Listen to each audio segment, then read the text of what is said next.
Sir ಮೈ ಮುಟ್ಬೇಡಿ ನಿಮಗೆ ಯೋಗ್ಯತೆ ಇದ್ರೆ ನಿಮ್ ಡಾಕ್ಯುಮೆಂಟ್ಸ್ ತೋರಿಸಿ. ಲ್ಯಾಂಡ್ ರಾಬರ್ಗಳು ಹೆಂಗ್ ಮಾತಾಡ್ತಾರೆ ನೋಡಿ, ಅವ್ರ ಯೋಗ್ಯತೆಗೆ ಡಾಕ್ಯುಮೆಂಟ್ಸ್ ಕೊಡಕ್ಕಾಗಲ್ಲ. ಇವ್ರದೇ ಸ್ವತ್ತು, ಇವ್ರದೇ ಆಸ್ತಿ ಅಂದ್ರೆ, ಇವ್ರ ಅಪ್ಪಂದೇ ಆಸ್ತಿ ಅಂದ್ರೆ ಇವ್ರ ಡಾಕ್ಯುಮೆಂಟ್ಸ್ ಕೊಡ್ತಾರೆ. ಯಾಕೆ ಕೊಡಲ್ಲ? ನಿಮ್ಮ ಗೂಢ ಮಾಡ್ತಾನೆ, ನಿಮ್ದು ಬೇರೆ ಏನಾದ್ರು ದೌರ್ಜನ್ಯ ಅದೆಲ್ಲ ಬೇರೆಯವ್ರ ಹತ್ರ ತೋರಿಸ್ಕೊಳ್ಳಿ. ಸರ್ಕಾರದ ಆಸ್ತಿಯನ್ನು ಇಟ್ಕೊಂಡು ಇಷ್ಟು ಮಾತಾಡ್ತೀರಾ ಅಂದ್ರೆ ನಾನು ನನಗೆ ಎಷ್ಟಿರಬೇಕು? ಇದು ಸರ್ಕಾರದ ಜಾಗ, ಮುಜರಾಯಿ ಇಲಾಖೆಗೆ ಸೇರುವಂತ ಜಾಗ. ಇದು ದೇವಸ್ಥಾನ ಇರುವಂತ ಜಾಗನ ನೀವು ಯಾರು ಕಂಡವರಿಗೆ ನೀವು ಕೊಟ್ಟಿದ್ದೀರಲ್ಲ, ನಿಮಗೆ ಒಂದು ನಾಚಿಕೆ ಮಾನ ಮರ್ಯಾದೆ ಏನು ಇಲ್ವಾ?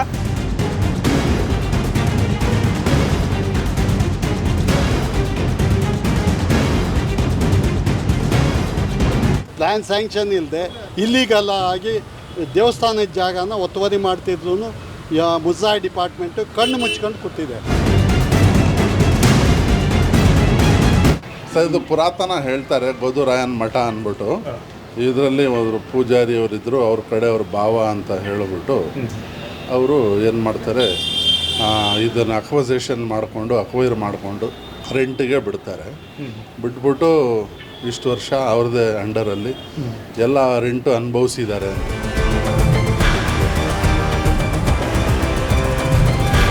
ಒಂದು ಕಡೆ ಇವರು ದೇವಸ್ಥಾನದ ಮೇಲೆ ನೀವು ಬಾರ್ ಮಾಡ್ತೀರಾ, ನಾನ್ ವೆಜ್ ಹೋಟೆಲ್ ಮಾಡ್ತೀರಾ, ಮೇಲ್ಗಡೆ ಪಬ್ ಇಟ್ಕೊಂಡು ಡ್ಯಾನ್ಸ್ ಮಾಡಿಸ್ತೀರಾ, ಇಲ್ಲಿ ನೋಡಿದ್ರೆ ಗದ್ದಿಗೆನ ನೀವು ಟಾಯ್ಲೆಟ್ ಮಾಡ್ತೀರಾ.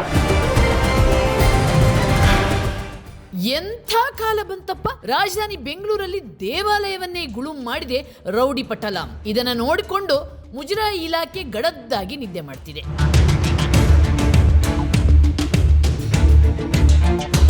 ಈ ಘಟನೆ ನಡೆದಿದ್ದು ಬೇರೆಲ್ಲೂ ಅಲ್ಲ, ಬೆಂಗಳೂರಿನ ಹೃದಯ ಭಾಗವಾದ ಗಾಂಧಿನಗರದಲ್ಲಿ. ಇಲ್ಲಿರುವ ಆಸ್ತಿ ನಂಬರ್ 266 ದತ್ತಾತ್ರೇಯ ದೇವಸ್ಥಾನ ಮತ್ತು ಗೋದುರಾಯ ಮಠಕ್ಕೆ ಸೇರಿದ್ದು. ಈಗ ಇದು ಮುಜರಾಯಿ ಇಲಾಖೆಗೆ ಒಳಪಟ್ಟಿದೆ. ಆದ್ರೆ ಕೆಲ ರೌಡಿಗಳು ಮುಜರಾಯಿ ಇಲಾಖೆಗೆ ಸೇರಬೇಕಾದ ಆಸ್ತಿಯಲ್ಲಿದ್ದ ದತ್ತಾತ್ರೇಯ ದೇವಸ್ಥಾನವನ್ನ ಕೆಡವಿ ಮಳಿಗೆಗಳನ್ನ ನಿರ್ಮಿಸಿ ಮಳಿಗೆಗಳನ್ನ ಬಾಡಿಗೆಗೆ ಕೊಟ್ಟು ಕಳೆದ 40 ವರ್ಷಗಳಿಂದ ಸರ್ಕಾರದ ಬೊಕ್ಕಸಕ್ಕೆ ಕೋಟಿ ವಂಚನೆ ಮಾಡ್ತಿದ್ದಾರೆ.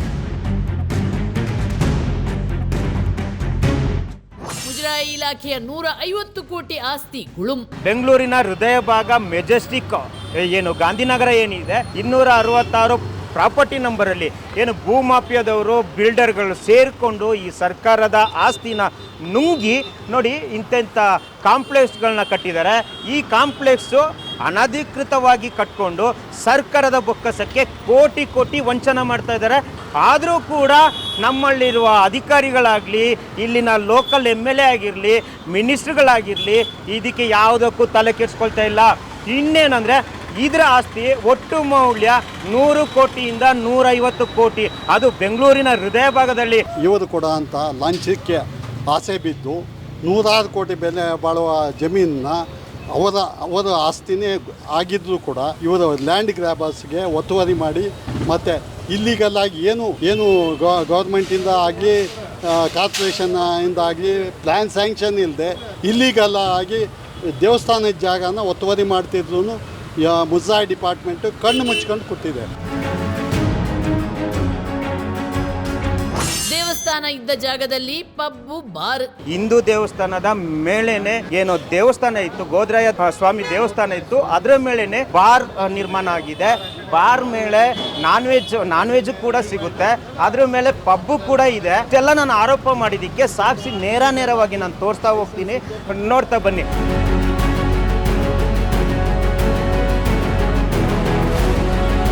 ದೇವಸ್ಥಾನದ ಜಾಗದಲ್ಲಿ ಬಾರು, ರೆಸ್ಟೋರೆಂಟು, ಆಮೇಲೆ ಈ ಕೆಲವೊಂದು ಲೇಡೀಸ್ ಬಾರ್ಗಳು ಇಂಥದ್ದನ್ನು ಸ್ಟಾರ್ಟ್ ಮಾಡಿ ಈ ನಮ್ಮ ದೇವಸ್ಥಾನದ ಜಾಗವನ್ನು ಅವರ ಸುಪರ್ದಿಗೆ ತಗೊಂಡಿದ್ದಾರೆ. ಈ ಸಂದರ್ಭದಲ್ಲಿ ತುಂಬ ಬಾರಿ ಕೆಲವೊಂದು ರಾಜಣ್ಣ ಅನ್ನುವಂಥ ವಕೀಲರು ಇವರುಗಳು ನ್ಯಾಯಾಲಯಕ್ಕೆ ಕೇಸ್ಗಳನ್ನು ಹಾಕಿದ್ದಾರೆ ಹಾಗೂ ಮುಜರಾಯಿ ಇಲಾಖೆಗೆ ಕಂಪ್ಲೇಂಟನ್ನು ಕೊಟ್ಟರು ಕೂಡ ಯಾವುದೇ ಆ್ಯಕ್ಷನ್ ಅದರಲ್ಲಿ ತೊಗೊಂಡಿಲ್ಲ. ಹಾಗೆಯೇ ಇವಾಗ ಲೋಕಾಯುಕ್ತಕ್ಕೆ ಕೂಡ ಉಪಲೋಕಾಯುಕ್ತರಿಗೆ ಕಂಪ್ಲೇಂಟನ್ನು ಕೂಡ ಕೊಡಲಾಗಿದೆ. ಇವಾಗ ನಮ್ಮ ಆಗ್ರಹ ಏನಂತಂದರೆ ಇಂಥ ಸರ್ಕಾರಿ ಮುಜರಾಯಿ ಇಲಾಖೆಯ ಸ್ಪರ್ಧೆನಲ್ಲಿರ್ತಕ್ಕಂಥ ಜಾಗವನ್ನು ಈ ಲ್ಯಾಂಡ್ ಗ್ರ್ಯಾಬರ್ಸು ಸೇರಿಕೊಂಡು ಇಂಥ ಒಂದು ಅಕ್ರಮ ಚಟುವಟಿಕೆಗಳನ್ನು ಮಾಡುವಂಥದ್ದನ್ನು ನಿಲ್ಲಿಸಬೇಕು. ಮೊದಲಿಗೆ ಗದ್ದಿಗೆ ಇದ್ದ ಜಾಗ ಶೌಚಾಲಯ, ಒಂದು ದೇವಸ್ಥಾನಕ್ಕೆ ಒಂದು ಇತಿಹಾಸ ಇರುತ್ತೆ, ಪರಂಪರೆ ಇರುತ್ತೆ, ಎಲ್ಲನೂ ಇರುತ್ತೆ. ನೋಡಿ, ಇದು ಸ್ಮಶಾನ ಅಂತೆ, ಇಲ್ಲಿ ಟಾಯ್ಲೆಟ್ ಅಂತ ಹಾಕಿದ್ದಾರೆ. ಇವ್ರು ಹೊಟ್ಟೆಗೆ ಅನ್ನ ತಿಂತಾರ ಅಥವಾ ಬೇರೆ ಏನು ತಿಂತಾರ ಅಂತ ನನ್ಗೆ ಗೊತ್ತಿಲ್ಲ. ಹಿಂದೂ ಧರ್ಮ ಅಂತ ಎಲ್ಲೆಲ್ಲೋ ಕಚ್ಚಾಡ್ತಿರಲ್ಲ, ಗೋ ರಕ್ಷಣೆ ಮಾಡ್ತೀನಿ ಅಂತಿರಲ್ಲ, ಅಥವಾ ಹಿಂದೂ ಧರ್ಮ ರಕ್ಷಣೆ ನಮ್ಮಿಂದನೇ ಆಗುತ್ತೆ ಅಂತ ಅಂತಿದ್ರಲ್ಲ, ಇಲ್ಲಿ ಬನ್ನಿ, ನಾನು ಸಾಕ್ಷಿ ಸಮೇತ ತೋರಿಸ್ತಾ ಇದ್ದೀನಿ. ಒಂದು ಕಡೆ ಇವರು ದೇವಸ್ಥಾನದ ಮೇಲೆ ನೀವು ಏನು ಬಾರ್ ಮಾಡ್ತೀರಾ, ನಾನ್ ವೆಜ್ ಹೋಟೆಲ್ ಮಾಡ್ತೀರಾ, ಮೇಲ್ಗಡೆ ಪಬ್ ಇಟ್ಕೊಂಡು ಡ್ಯಾನ್ಸ್ ಮಾಡಿಸ್ತೀರಾ, ಇಲ್ಲಿ ನೋಡಿದ್ರೆ ಗದ್ದಿಗೆನ ನೀವು ಟಾಯ್ಲೆಟ್ ಮಾಡ್ತೀರಾ. ಭೂ ಕಬಳಿಕೆ ಬಗ್ಗೆ ಪ್ರಶ್ನೆ ಮಾಡಿದ್ರೆ ಧಮ್ಕಿ. ಇಷ್ಟೆಲ್ಲ ಅಕ್ರಮ ಅವಾಂತರಗಳ ಬಗ್ಗೆ ಪ್ರಶ್ನೆ ಮಾಡಿದ್ರೆ ನಮ್ಮದೇ ಆಸ್ತಿ ಅಂತ ಧಮ್ಕಿ ಹಾಕ್ತಾರೆ. ನಿಮ್ಮದೇ ಆಸ್ತಿ ಆದ್ರೆ ಡಾಕ್ಯುಮೆಂಟ್ಸ್ ತೋರಿಸಿ ಅಂದ್ರೆ ಕೋರ್ಟ್ ನಲ್ಲಿ ಇದೆ ಅಂತ ಸುಳ್ಳು ಬೇರೆ ಹೇಳ್ತಾರೆ ಭೂಮಾಫಿಯಾ ಮಂದಿ. ಮೈ ಮುಟ್ಬೇಡಿ. ನಿಮಗೆ ಯೋಗ್ಯತೆ ಇದ್ರೆ ನಿಮ್ ಡಾಕ್ಯುಮೆಂಟ್ಸ್ ತೋರಿಸಿ. ನಿಮ್ಗೆ ಯೋಗ್ಯತೆ ಇದ್ರೆ ಡಾಕ್ಯುಮೆಂಟ್ಸ್ ತೋರಿಸಿ. ನಿಮ್ಗೆ ತೋರಿಸಿ ಸರ್, ತೋರ್ಸಕ್ ಯೋಗ್ಯತೆ ಇಲ್ವಾ? ನೋಡಿ, ಲ್ಯಾಂಡ್ ರಾಬರ್ಗಳು ಹೆಂಗ್ ಮಾತಾಡ್ತಾರೆ ನೋಡಿ. ಅವ್ರ ಯೋಗ್ಯತೆಗೆ ಡಾಕ್ಯುಮೆಂಟ್ಸ್ ಕೊಡಕ್ಕಾಗಲ್ಲ. ಇವ್ರದೇ ಸ್ವತ್ತು, ಇವ್ರದೇ ಆಸ್ತಿ ಅಂದ್ರೆ, ಇವ್ರ ಅಪ್ಪಂದೇ ಆಸ್ತಿ ಅಂದ್ರೆ ಇವ್ರು ಡಾಕ್ಯುಮೆಂಟ್ಸ್ ಕೊಡ್ತಾರೆ. ಯಾಕೆ ಕೊಡಲ್ಲ? ಕಳ್ರು ದೇವಸ್ಥಾನದ ಆಸ್ತಿ, ಸರ್ಕಾರದ ಆಸ್ತಿ ಅಂದ್ರೆ ಯಾವನ್ ಬೇಕಾದ್ರೆ ಮಜಾ ಮಾಡ್ಬೋದಾ? ಇವ್ರ ಬಯಲೆ ಬರುತ್ತೆ ಅಂದ್ರೆ ಮಾಧ್ಯಮದವರು ಪ್ರಶ್ನೆ ಮಾಡಬಾರ್ದು. ಇವ್ರನ್ನ ಯಾರು ಪ್ರಶ್ನೆ ಮಾಡಬಾರ್ದು. ಮಾಧ್ಯಮದವರು ಪ್ರಶ್ನೆ ಮಾಡಿದ್ರು ಕೂಡ ನೀನು ಸರ್ಕಾರ ಅಲ್ಲ ಅಧಿಕಾರಿ ಅಲ್ಲ ಅಂತ. ಸರ್ಕಾರಕ್ಕೆ ಇವರು ಲಂಚ ಕೊಡ್ತಾರೆ, ಅಧಿಕಾರಿಗೆ ಲಂಚ ಕೊಡ್ತಾರೆ. ಆ ಎಂಜಿಲ್ ಕಾಸು ನಾವು ಮುಟ್ಟಿಲ್ಲ, ಅದಕ್ಕೆ ಮಾಧ್ಯಮದವರು ಇವ್ರು ಕೇಳ್ಬೋದು. ಮಾಧ್ಯಮದವರು ಅಂದ್ರೆ ಅಷ್ಟು ಕೇವಲನ? ಮಾಧ್ಯಮದವರು ಅಂದ್ರೆ ಅಷ್ಟು ಕೇವಲನ? ತೋರಿಸಿ ಅವ್ರನ್ನ. ನಿಮ್ ಕಾನೂನು ನಾನೇ ಹೇಳ್ಕೊಡ್ತೀನಿ, ಟೆಸ್ಟ್ ಪಾಸ್ ಹಾಕ್ರಿ. ನಿಮ್ಗೆ ಅಷ್ಟು ತಾಕತ್ತಿದೆ. ನಿಮಗೆ ನಿಮ್ಮ ಆಸ್ತಿ ಹತ್ರ ಬಂದಿದ್ದೀನಿ, ನಾನು ಇಲ್ಲಿ ಗಲಾಟೆ ಮಾಡ್ತಾ ಇದ್ದೀನಿ ಅಂದ್ರೆ ಟೆಸ್ಟ್ ಪಾಸ್ ಹಾಕೊಳ್ಳಿ. ನಮ್ಗೆ ಅದು ಅವಶ್ಯಕತೆ ಇಲ್ಲ. ಯಾವನಿಗೆ ಬಡ ವ್ಯಾಪಾರಿಗೆ ಎದುರಿಸ್ಕೊಂಡು ಜೀವನ ಮಾಡ್ತೀರ? ನಮ್ಗೆ ಏನು ಮಾಧ್ಯಮದವ್ರು ಪ್ರಶ್ನೆ ಮಾಡಬಾರ್ದ? ಪ್ರಶ್ನೆ ಎಲ್ಲಾರು ಮಾಡ್ರಿ, ನಿಮ್ಮ ಗೂಂಡ ಮಾಡ್ತಾನೆ, ನಿಮ್ದು ಬೇರೆ ಏನಾದ್ರು ದೌರ್ಜನ್ಯ ಅದೆಲ್ಲ ಇದ್ರೆ ಬೇರೆಯವ್ರ ಹತ್ರ ತೋರಿಸ್ಕೊಳ್ಳಿ. ಸರ್ಕಾರದ ಜಾಗದಲ್ಲಿ ಇವರು ಬಾಡಿಗೆ ತಗೊಂಡು ಇಷ್ಟು ರಾಜಾರೋತ್ಸವ ಮಾತಾಡ್ತೀರ ಅಂದ್ರೆ ನನಗೂ ಇದೆ. ಸರ್ಕಾರದ ಆಸ್ತಿಯಲ್ಲಿ ಇರೋದು ನೀವು, ಸರ್ಕಾರದ ಆಸ್ತಿಯಲ್ಲಿ ಇರೋದು ಯಾರು ಹೇಳಿದ್ರು? ಡಾಕ್ಯುಮೆಂಟ್ಸ್ ಅಲ್ಲಿ ಇರೋದು ತೋರಿಸಿ. ಡಾಕ್ಯುಮೆಂಟ್ಸ್ ಏನ್ ತೋರಿಸೋದು? ಏನ್ ನಿಮ್ದು ತೋರಿಸಿ. ಕೋರ್ಟಲ್ಲಿ ಇದೀನಿ ಅಂತೀರಲ್ಲ, ಏನ್ ಕೋರ್ಟಲ್ಲಿ ಇದೆ ಅಂತ?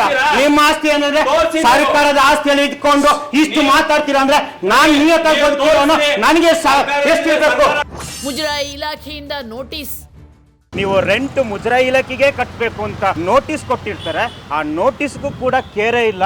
ಇವರು ಆರಾಮಾಗಿ ಯಾರು ಭೂ ಮಾಫಿಯಾದವ್ರು ಇರ್ತಾರೆ, ಯಾರು ರೌಡಿಗಳು ಇರ್ತಾರೆ ಅಂಥವ್ರಿಗೆ ರೆಂಟ್ ಕಟ್ತಾ ಇದ್ದಾರೆ. ನೋಡಿ, ಒಂದು ಮಾಹಿತಿ ಕೊಡ್ತೀನಿ ನೋಡಿ. ಇಲ್ಲಿ ಮುಜರಾಯಿ ಇಲಾಖೆ ನೋಟಿಸ್ ಕೊಟ್ಟಿದೆ, ಇವರಿಗೆ ಕೋರ್ಟ್ ನೋಟಿಸ್ ಕೊಟ್ಟಿದೆ. ಇದು ಮುಜರಾಯಿ ಇಲಾಖೆಗೆ ಸರ್ಕಾರಕ್ಕೆ ಸಂಬಂಧಪಟ್ಟ ಆಸ್ತಿ ಅಂತ ನೋಟಿಸ್ ಕೊಟ್ಟಿದೆ. ನೋಡಿ, ಇಲ್ಲಿ ರಾತ್ರೋರಾತ್ರಿ ಬಿಲ್ಡಿಂಗ್ ಎದ್ದೇಳ್ತಾ ಇದೆ. ಇವ್ರಿಗೆ ಯಾರು ಕಾನೂನಿನ ಬೆಲೆ ಇಲ್ಲ, ಕೋರ್ಟಿನ ಬೆಲೆ ಇಲ್ಲ. ಯಾರು ಏನ್ ಬೇಕಾದ್ರೂ ಮಾಡ್ಬೋದು, ದುಡ್ಡಿದ್ದವ್ರು ಏನ್ ಬೇಕಾದ್ರೂ ಮಾಡ್ಬೋದು. ನೋಡಿ, ರೌಡಿಗಳು, ಲ್ಯಾಂಡ್ ರಾಬರ್ಸು ರಾತ್ರೋರಾತ್ರಿ ಬಿಲ್ಡಿಂಗ್ ಕೆಡುತ್ತಾರೆ. ಯಾರಪ್ಪಂದು ಆಸ್ತಿ ಇದು? ಸರ್ಕಾರದ ಆಸ್ತಿನ ಲೂಟಿ ಮಾಡ್ತಾ ಇದಾರೆ. ಅದನ್ನ ತಡೆದು ನಿಲ್ಲುವಷ್ಟು ಯೋಗ್ಯತೆ ಇಲ್ಲ, ನಿಮ್ಗೆ ತಾಕತ್ತಿಲ್ಲ. ರೌಡಿಗಳಿಗೆ ಬಾಡಿಗೆ ಕೊಡದಿದ್ರೆ ಕರೆಂಟ್ ಕಟ್. ಇನ್ನು ಮುಜರಾಯಿ ಇಲಾಖೆಯ ಆದೇಶದ ಪ್ರತಿಯಂತೆ ಮಳಿಗೆಗಳ ಬಾಡಿಗೆಯನ್ನ ಮುಜರಾಯಿ ಇಲಾಖೆಯ ಖಾತೆಗೆ ಜಮಾ ಮಾಡಿದ ಮಳಿಗೆಗಳ ಕರೆಂಟ್ ಕಟ್ ಮಾಡುವುದು, ನೀರ್ ಕಟ್ ಮಾಡಿ ದೌರ್ಜನ್ಯ ಮಾಡ್ತಾರೆ.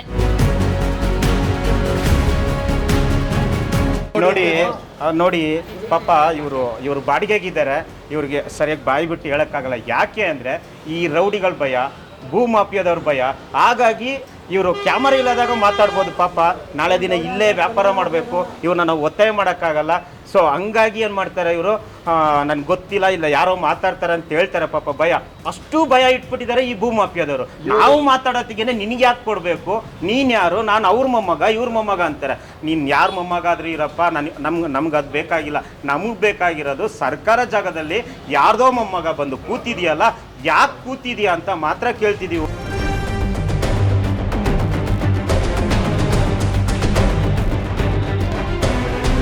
ಪುರಾತನ ಪರಂಪರೆಯುಳ್ಳ ದೇವಸ್ಥಾನ ಮತ್ತು ಗೋದುರಾಯಸ್ವಾಮಿ ಮಠದ ಜಾಗವನ್ನು ಉಳಿಸಿಕೊಡಿ ಎಂದು ಮುಜರಾಯಿ ಇಲಾಖೆಯ ಆಯುಕ್ತರಿಗೆ ಎಷ್ಟು ಬಾರಿ ಮನವಿ ಮಾಡಿದರೂ ಕೂಡ ಸ್ಥಳೀಯರ ದೂರಿಗೆ ಆಯುಕ್ತರಾದ ಪುರುಷೋತ್ತಮ್ ಕ್ಯಾರೆ ಅನ್ನುತ್ತಿಲ್ಲ. ಇನ್ನು ಈ ಭೂಮಾಫಿಯಾದ ಜೊತೆ ಆಯುಕ್ತರೂ ಕೈ ಜೋಡಿಸಿದ್ದಾರೆ ಅನ್ನೋದು ಸ್ಥಳೀಯರ ಆರೋಪ. ಹಾಗಾಗಿ ಮುಜರಾಯಿ ಇಲಾಖೆಯ ಸಚಿವರಾದ ರಾಮಲಿಂಗಾರೆಡ್ಡಿಯವರು ಬೆಂಗಳೂರಿನ ಹೃದಯ ಭಾಗದಲ್ಲಿರುವ ಈ ಆಸ್ತಿಯನ್ನು ಉಳಿಸಿ ಸರ್ಕಾರದ ಬೊಕ್ಕಸಕ್ಕೆ ಆಗುತ್ತಿರುವ ನಷ್ಟವನ್ನ ತಪ್ಪಿಸಿ 40 ವರ್ಷಗಳಿಂದ ಸರ್ಕಾರದ ಬೊಕ್ಕಸಕ್ಕೆ ವಂಚನೆ ಮಾಡುತ್ತಿರುವವರ ವಿರುದ್ಧ ಕಠಿಣ ಕ್ರಮ ಕೈಗೊಳ್ಳಿ ಅನ್ನೋದೇ ವಿಜಯ ಟೈಮ್ಸ್ ಆಗ್ರಹ. ಕುಮಾರ್, ವಿಜಯ ಟೈಮ್ಸ್, ಬೆಂಗಳೂರು.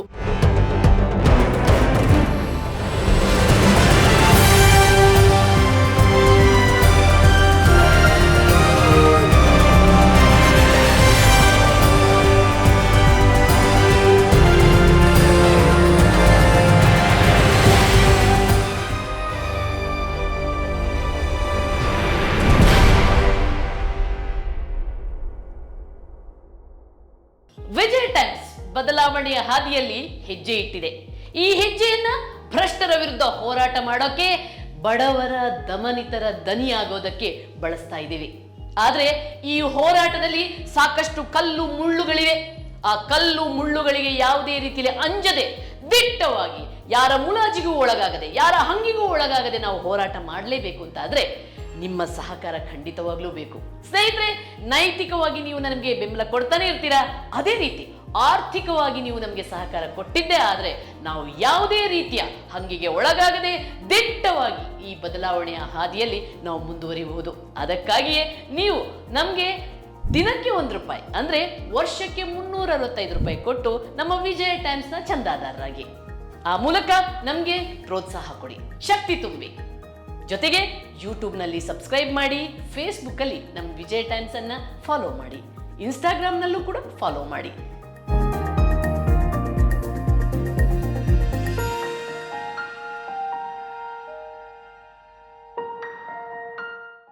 ನಿಮ್ಮ ನೆಚ್ಚಿನ ವಿಜಯ ಟೈಮ್ಸ್ ಆಪ್ ಇದೀಗ ಗೂಗಲ್ ಪ್ಲೇಸ್ಟೋರ್ನಲ್ಲೂ ಲಭ್ಯ.